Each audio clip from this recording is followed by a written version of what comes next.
Welcome to Drum Corps Central, a podcast. I'm a 13-year-old drum corps superfan who loves all forms of the marching arts. Thanks for watching the podcast today. There will be an almost daily episode of this podcast recapping the previous night's drum corps scores and looking ahead.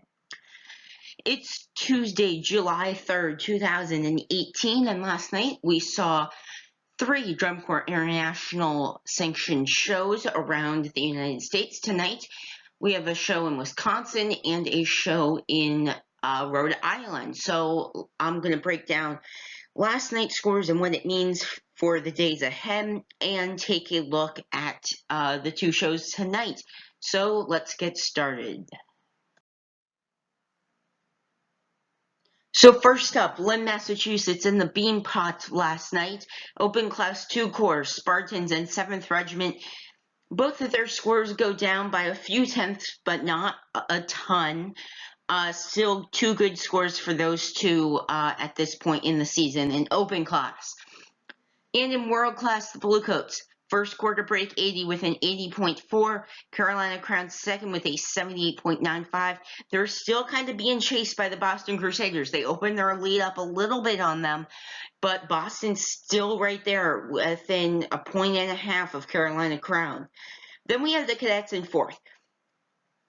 I'm going to talk about the margin with them and Boston when we talk about tonight's show in Cranston, but they were 1.6 in Lawrence or in Pittsburgh last week, 3 points in Lawrence, and then back to 1.7 in Lynn. It's really kind of not making sense.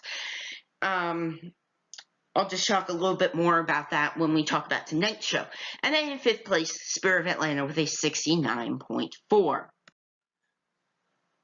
So let's take a look at the scoring recap for the Bean Pot. July 2nd, 2018 was last night's date. And here's the recap for open class first.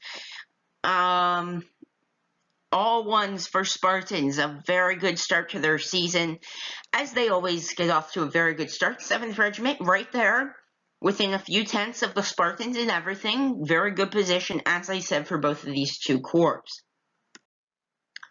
Then over in world class, the Bluecoats are kind of running away with this. Other than in music, which in brass, of course, Crown strong there, and percussion, they've kind of come out this year strong, 4 tenths above the Bluecoats. But the Bluecoats in general effect are 5 tenths better than Crown, and in visual are more than a point off of Crown, an exact point off of the Bluecoats, or off the Boston Crusaders. So the Bluecoats are in great positions in general effect and visual music. It's more Crown's great in music than the Bluecoats aren't, but that's kind of where they lose some points. They would be 2-3 points ahead if they were as strong as they are in general effect and visual in those 2 in music. Just to look at Crown and Boston. General effect 2-3, Crown second, Boston third. Over in visual proficiency and visual analysis, those judges give Boston a score ahead of Crown, which gives the Boston Crusaders an overall lead in visual over Carolina Crown. Then down in music analysis, you see there, the Cadets getting past Boston. That's great for the Cadets, terrible for Boston. And then they have that 3 right here. Cadets have a 3 and Boston has the 4. But overall, in percussion, Boston does get third. So what does this mean? This means that Crown's right there in music. They might win music, but the Boston Crusaders are right there in visual because Crown is not pulling it off right there. And for Boston in music, the Cadets are right there too in music analysis and in percussion. Next up, Mankato, Minnesota, and the Thunder of Drums. Only 5 competitive DCI corps here. Open Class 2 corps. We see the first head-to-head meeting with River City Rhythm and the Colt Cadets. This is always exciting, early season. They always battle out most of the tour. Usually River City Rhythm pulls away as we get near Michigan City and Indianapolis. We saw River City Rhythm with a lower score than the Colt Cadets, coming into this night. Not head-to-head, two separate shows. Now we see River City Rhythm with this 51.2 to the Colt Cadets 50.6. Very good for River City Rhythm, and also very good for the Colt Cadets that they are right there with River City Rhythm. And that might also mean that the Colt Cadets might be right there for a open class finalist spot, which would be great for those members this year. Then down in World Class, Blue Stars, Colts, Genesis, all separated by a few points. Nothing in depth to go in World Class, more in that open class here.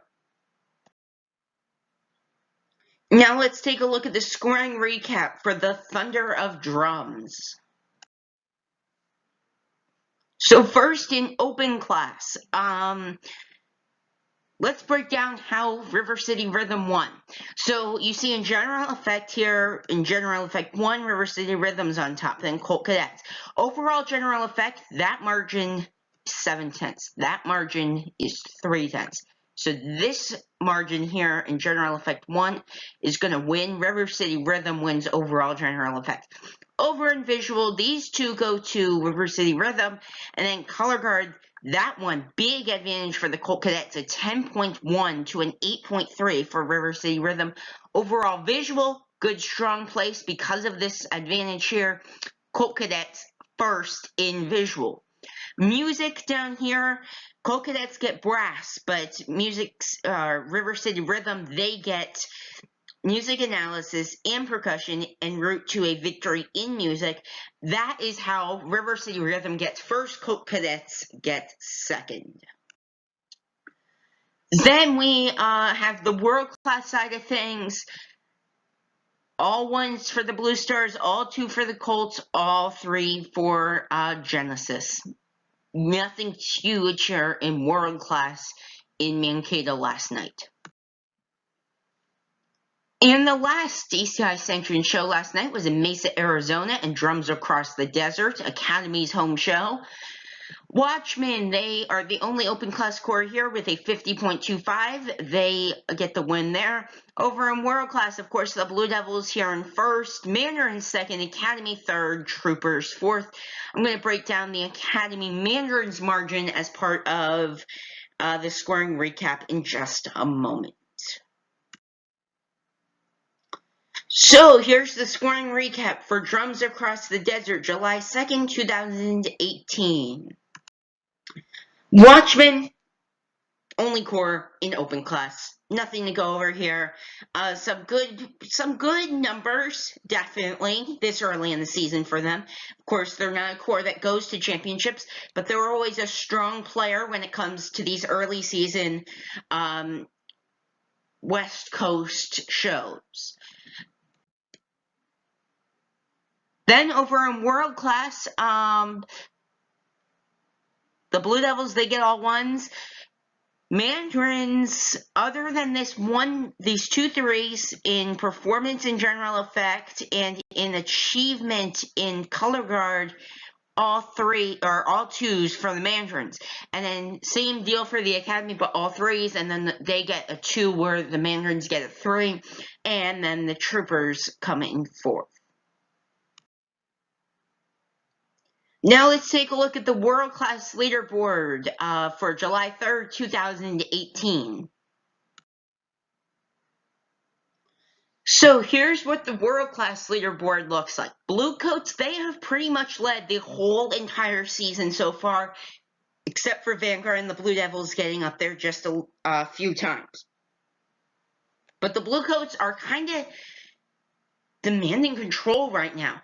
I mean, Vanguard has not performed in a few days, but the Bluecoats are kind of running away with this thing with Vanguard kind of inactive right now. You see some of those cores go to Cranston. Crown, though, they take off until Thursday. In Clifton, they come back. You see the Mandarins, they're off. Look at that number for the Mandarins. A few years ago, the Mandarins were 17th or 18th. Look at this number now, 8th for the Mandarins. That is a great number for that organization right now. I mean, now you also have to take in consideration the factor of some of these other cores not performing right now. but they'll pick it back up, and I think the Mandarins are in a great position. I think if the Mandarins can hold the top 12 spot until Friday when they have this next show, I think this would be incredible what they are doing. You see the Cavaliers down there in 7th. That's because they have not had a show in a few days. They're going to have to ramp that number up to 9th. Probably score somewhere 77, 78, 79, I would predict. And then you see Crossman, just 500ths into finals right now. Of course, not performed in a few days, but I think that says more about Academy. They're right there. I think we're going to see a 5-6 core battle for finals this year. I think it's going to be incredible what we're going to be seeing once we get to San Antonio and beyond this year. Now today I'm going to debut my open class leaderboard, and we're going to see where it stands right now.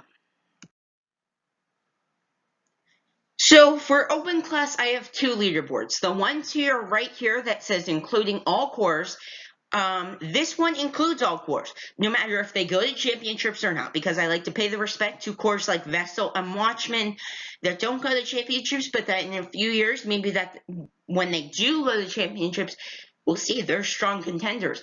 And they put in the same amount of work that a Spartans Gold or Blue Devils B put into it. So that's why I like to have that one.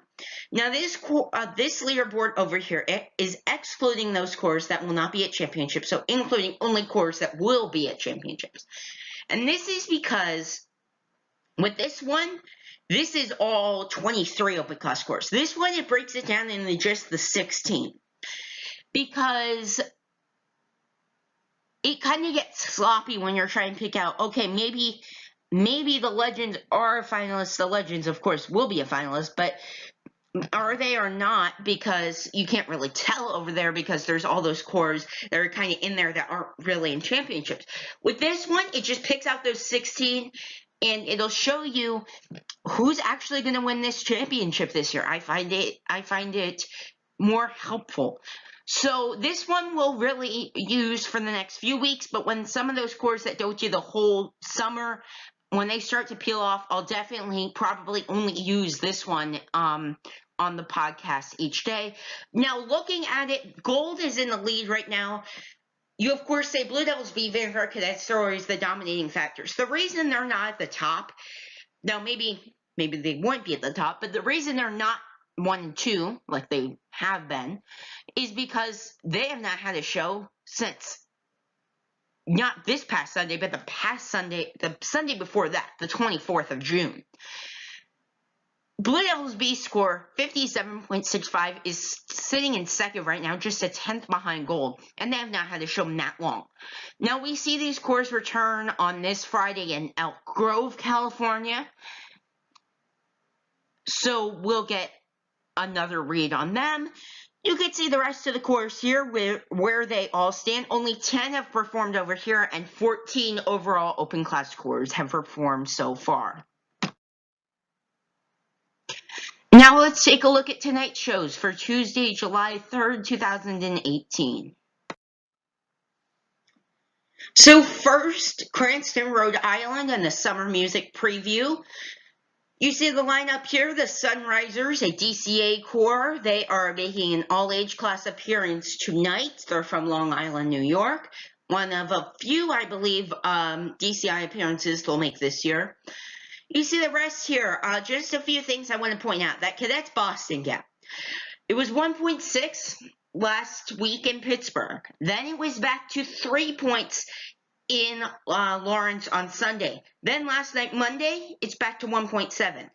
So the Cadets game, I think it's really a judging panel thing, because when you go from 1.6 to 3 and then back to that 1.6, from that, if the Cadets stay within 2 tonight, I'm going to say the Cadets are within 2 points of the Boston Crusaders. If maybe they fall back, then maybe we're going to have to see another show. I think the Cadets are where they need to be right now in terms of where they are against Boston. I think they've got good ground on the Blue Knights in 8th. Actually, the Mandarins are in 8th right now, but the Blue Knights who are in 8th, they've been making great progress, and the Cadets are kind of stalling them this year, and they're keeping that 7th spot. So another thing to watch out for here is the Bluecoats. Can they keep gaining? Maybe an 81 or an 82. Tonight they broke 80. Every day I say something that I make a prediction of what can the Bluecoats do. Yesterday it was they break 80. They broke 80. Today, can they keep gaining? Can they go up to an 81 or 82? That'd be great for them. So some things to watch out for. Crown, as I said before, they take off now until Clifton on Thursday. So they jump off this little mini Northeast tour. So, the summer music preview, a few things you need to know. Cranston Stadium in Cranston, Rhode Island. You see the weather here. Heat advisory in effect until about midway through the show, 8 p.m. Starts out pretty good, mostly sunny at 7, but it looks like there may be a few thunderstorms around in the area around 8. I'm sure everyone will keep the performers safe and all the fans safe that will be attending that show tonight. And hopefully those thunderstorms hold off or maybe come early. But as it stands right now, it looks like there might be some thunderstorms intervening in the show. But as you see, this might be a hit or miss thing because back at 9 o'clock, we're back to cloudy skies and 78. But if those thunderstorms hold off, it'll be a great night for some drum corps up in Rhode Island. And the second and final show tonight, Cedarburg, Wisconsin, and the Rotary Music Festival. You see the lineup here. I just want to point out a few things. Crossman, they don't have the Blue Stars tonight. How close can they get to the Phantom Regiment? And will the Cadets maybe get up in that 51-52 range? I think that'll be something intriguing to watch. Cavaliers, they return to action tonight. They fall into 7th because they haven't had a show in a few days. I think they can get up to maybe a 78 or 79. I think they will tonight. And a reminder, all times on the left side here are Central. So another 3-hour, pretty short show, actually. Now for the Rotary Music Festival tonight, Cedarburg High School in Cedarburg, Wisconsin is where it is. You see the weather here. This is much better than Cranston, no thunderstorms. Great night, mid-70s, mostly sunny skies, going to clear by the nighttime and by the end of the show. A great night for drum corps in Cedarburg. And now just a few things before I'm done today. Make sure to check out drumcorpscentral.weebly.com for all your latest updates from DCI and DCA. Scores, schedule, and leaderboards can all be found there for both organizations. Twitter and Instagram at Drum Corps Geek. Make sure you follow that and make sure to subscribe to my YouTube channel, Drum Corps Central. That's it for today. Tomorrow I'll be back recapping tonight's action. No shows tomorrow, so we'll look ahead to the rest of the week. But thank you for tuning in. Have a great rest of your day.